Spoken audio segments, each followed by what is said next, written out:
Halo Sobat Catur semua, selamat bertemu kembali. Pada video kali ini akan saya tampilkan sebuah partai yang menarik yang dimainkan oleh Alexei Sirov saat melawan Evgeny Barev pada turnamen Wits NZ tahun 2003. Ada pelajaran pembukaan Prancis di partai ini yang patut kita simak. Oke, langsung saja kita ikuti partainya. Sirov yang memegang putih memulai permainan dengan pion E4. Barev membalas E6 lalu D4. Putih menerima ruang yang ditawarkan kepadanya karena lebih banyak ruang berarti mobilitas yang lebih besar untuk perwira, dan karena itu peluang lebih besar untuk menunjukkan rencana taktis. Barev membalas D5. Inilah pertahanan Prancis.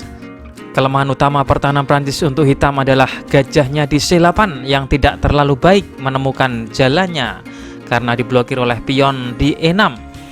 Karena itulah putih di sini kuda C3 yang mempertahankan pion E4. Langkah selanjutnya dari hitam di sini biasanya gajah B4 yang melakukan pakuan.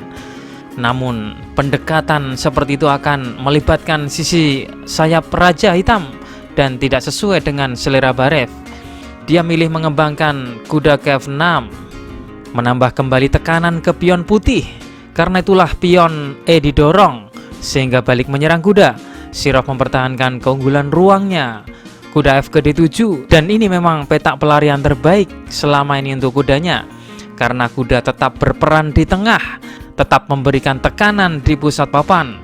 Sirov meneruskan F4 menopang pion pusat. Ini makin memperkokoh dominasi putih atas pusat. C5, dan ini adalah langkah serangan balik yang menggerogoti rantai pion pusat putih. Putih kuda F3 dimainkan putih di sini untuk mempertahankan pion pusat, dan sekali lagi Barev meningkatkan tekanan dengan kudanya, menambah tekanan ke pion putih D4. Di sini putih menambah pembelaan dengan gajah E3, dan akhirnya hitamlah yang memulai pertukaran pion makan pion. Bukan disengaja, tapi hitam ingin memperjelas situasi di tengah agar dia bisa menggunakan petak C5 untuk gajahnya. Putih mengambil balik dengan kuda dan gajah berkembang ke C5. Hal ini menempatkan kuda putih dalam posisi terjepit dan hitam mengancam menteri B6 yang akan datang serangan untuk kuda D4 dan pion B2. Sirov membalas menteri D2, balasan terbaik yang membela gajah di E3 dan membuka jalan untuk melakukan rokade di sisi sayap menteri. Barev memutuskan menukar gajah dengan kuda, dan Sirov merebutnya kembali dengan gajah. Kuda makan dan menteri merebutnya kembali. Sekarang putih memiliki keunggulan kecil, memiliki keunggulan atas ruang yang lebih luas. Seperti yang sering terjadi di pertahanan Prancis, gajah hitam di C8 adalah perwira terburuk hitam di papan karena posisinya yang macet.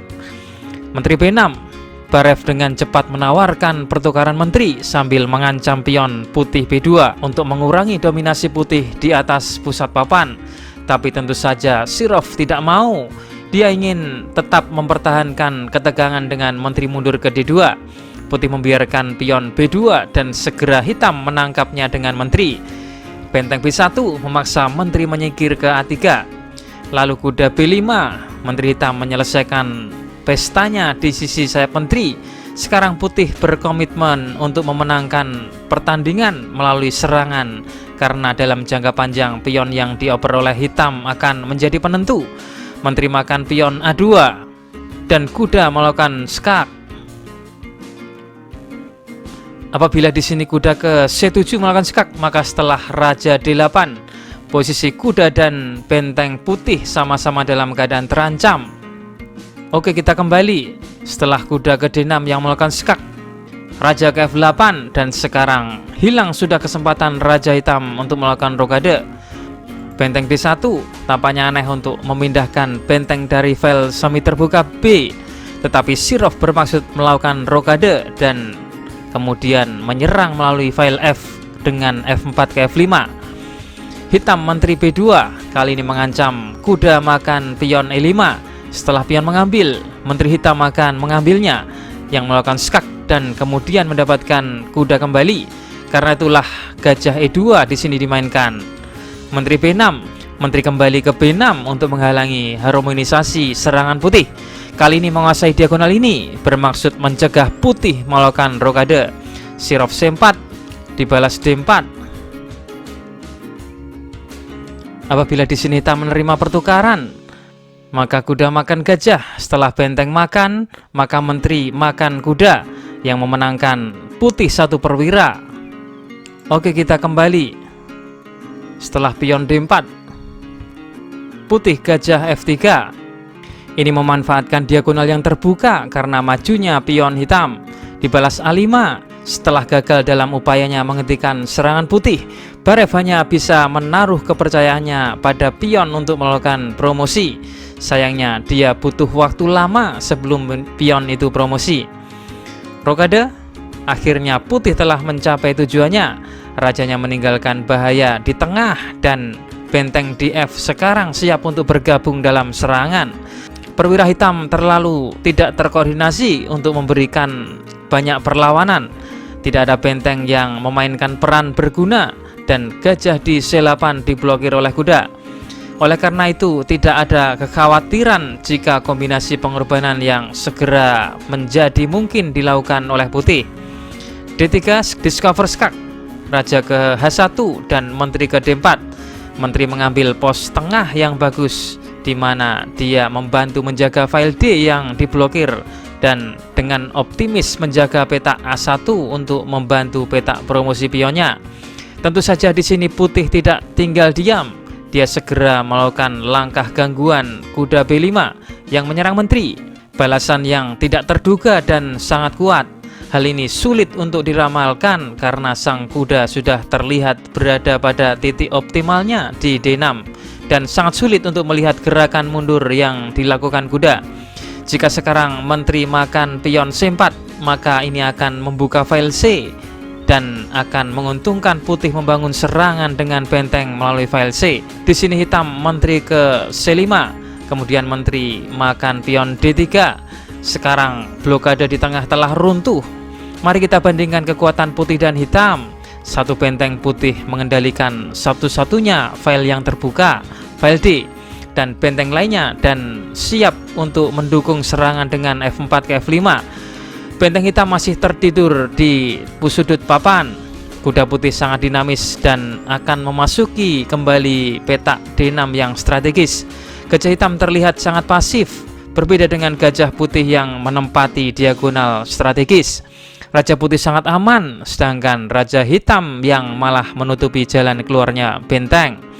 Putih telah mencapai semua ini dan mungkin dengan satu pengorbanan pembuka, tentunya sebuah harga yang cukup murah karena ia menguasai semuanya. Oke, di sini hitam G6 dan hitam mencoba membuka jalan keluar untuk rajanya, namun ini sia-sia. Kuda D6, kuda B6, benteng B1.